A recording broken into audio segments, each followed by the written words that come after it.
kulanti wanaagsan saaxiibayaal ku soo dhawaada muuqaal cusub. waxaa loogu yeeri jiray Messigii Jarmalka. waxa uu xulka Jarmalka ka caawiyay hanashadii koobkii adduunka 2014. sidaa darteed maxaa ku dhacay Mario Gotze? maxayse ahaayeen ereyadii uu macalinka Jarmalka u sheegay xidigaasi da'da yar ee ka soo jeeda Jarmalka ka hor intii uusan dhalin goolkii lagu kala jaray Messi iyo qarankiisa Argentina finalkii koobkii adduunka 2014 ee looga qaaday dhacdadii Mundiyaal? si aad jawaabta su'aalahan u hesho inala daawa muuqaalkan. intaan muuqaalka gudagelin waxaan ka codsanaynaa daawade haddii ay tahay markii kugu horeysay oo aad soo booqato channelkan, subscribe sar, riix gambaleelka digniinta si aad u noqoto qofka ugu horeeya ee daawada muuqaalada aan bartan soo geliyo. aad iyo aad ugu mahadsan tahay daawashada muuqaalkan. Mario Gotze waxa uu ku soo biiray kooxda Borussia Dortmund isagoo aad u da'yar oo jira 9 sano oo qura. markii uu jiray da'da 17 sano waxaa indhaha ku dhuftay macallinkii kooxda xilligaasi haddana maamula Liverpool ee Jurgen Klopp, isagoo oo ku qancay qaab ciyaareedkiisa xidigan cajiibka ah. sanadii 2010 waxaa loo soo dilaacsiiyey kooxda sare, waxa uuna kooxda ula yimid nasiib weyn iyo xirfad aad u sarreysa, waxaana uu kula guulaystay kooxdiisa horyaalka dalkaasi Jarmalka ee Bundesliga.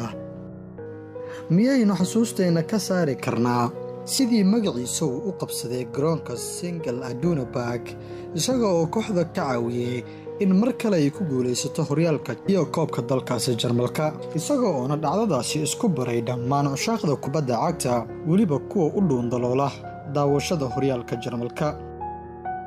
halyagii reer Brazil ee Ronaldinho ayaa u arkaa Mario Gotze inuu yahay xidig mustaqbal kule kubadda cagta.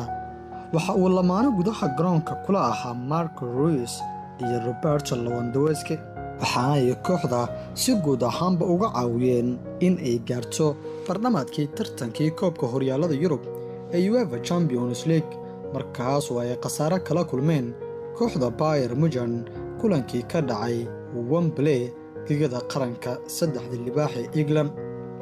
Gotze inkastoo uu ahaa mid ku jiray waayo qurux badan, balse sanadii 2013 waxaa isbedelay wax walba kadib markii uu u guuray kooxda lagu neenaaso FC Hollywood ee Bayern Munich, waxayna xilligaasi ahayd waqtigii uu sameeyey dib u dhac ugu weyn ee ku yimid xirfadiisa ciyaareed.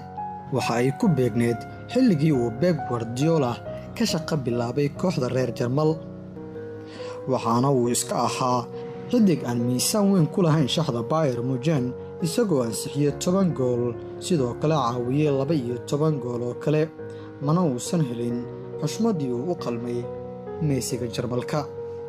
waxaa la gaaray koobkii adduunka 2014, waxaana uu qayb ka noqday xidigihii loo xushay Mundiyaalkii Brazil lagu qabtay, markii dambana ay ku guulaysteen Jarmalka.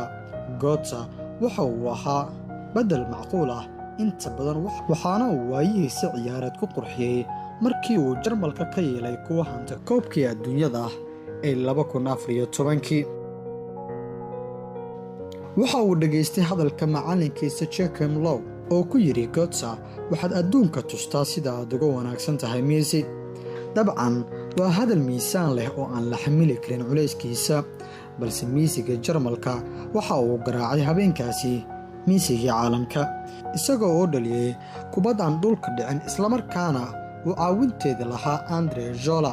si kastaba mucjisada gaaban ee Jarmalka ayaa koobka adduunyada siisay Jarmalka, mucjisaduna waa Gotze, waana halye qaran wiilkan cajiibka ah.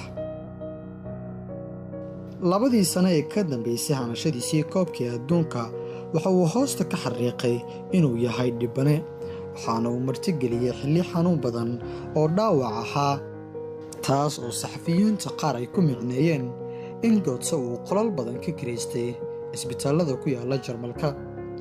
Gotze waxa uu goostay sanadii 2016 dib ugu laabashada gurigiisa Single Aduna Park oo hooy u ah kooxdii uu ku soo caanbaxay ee Borussia Dortmund.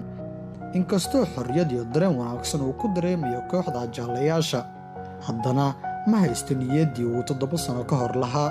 Gotze waxa uu lafahaantiisa qiray sidii goolkii uu ka dhaliyay Argentiin Mundiyaalkii Brazil uu cadaadiska ugu badiyay nafsadiisa, waxaana uu yidhi goolkii aan ka dhaliyay Argentiin finalkii koobkii adduunka ayaa iga dhigay mid cadaadis badan uu saaran yahay, waxaana dareemay inaan u baahanahay inaan mar walba ciyaaro. sidoo kale mar uu ka hadlayay baahida ay u qabeen koobkii adduunka waxa uu yidhi Lionel Messi isagu uma baahna inuu ku guulaysto koobka adduunka si uu u caddeeyo waxa uu xidig ahaan yahay, balse innaga ayaa kaga baahi badan oo rabna inaan caddeyno inaan wanaagsannahay. Mario Gotze hadda weli daadiisu waa 26 jir, waxa uu haystaa fursad uu ugu guulaysan karo kulamo muhiim ah oo waaweyn xilligan wixii ka dambeeya. waxa uu haystaa fursad uu ku dhalin karo golol qurux badan, waxa uu sidoo kale haystaa fursad uu ugu guulaysan karo koobabka ugu miisaanka culus ee caalamka kubadda cagta, balse miisiga Jarmalka ee Mario Gotze kuma aysan filnaanin in isaga oo 20 sano ka yar uu horyaalka Bundesliga la qaaday Borussia Dortmund.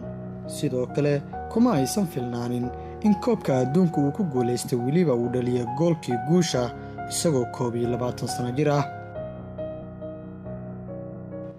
haddaba daawada maxaad u rajaynaysaa Mario Gotze? magacaygu waa Shaafici Maxamuud Nur Shaafiiniyo, aad iyo aad ugu mahadsan tahay daawashada muuqaalkan.